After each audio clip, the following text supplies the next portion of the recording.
Hello, everyone. My name is Mary Mamock, and I live here in Bedford County, Pennsylvania.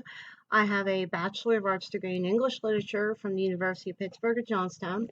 I returned to school in 2017 and earned my Associate's in Science degree in Psychology from Allegheny College of Maryland. Collectively, I have about 12 years of casework experience under my belt working as a local government child protective services caseworker in Bedford County.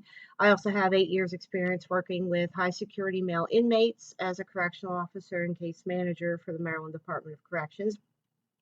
As you can imagine, working in both employment capacities has led me to experience many instances where I encountered and still encounter people suffering from or managing many mental health diagnoses, some severe and some mild.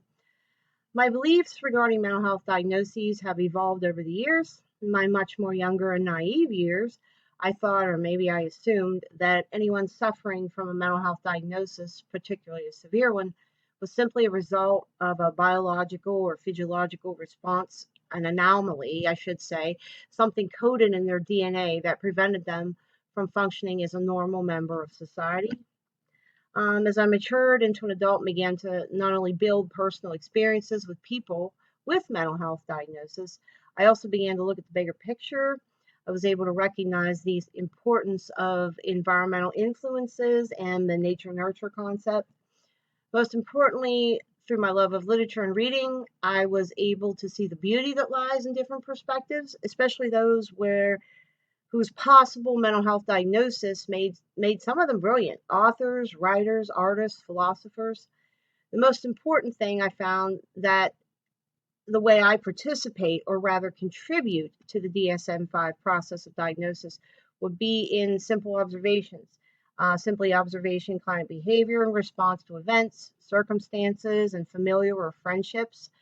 I can learn a great deal about someone based off the type of communication they use, the way they craft their sentences, and the way they might perceive themselves as participants or observers in their own lives and environment.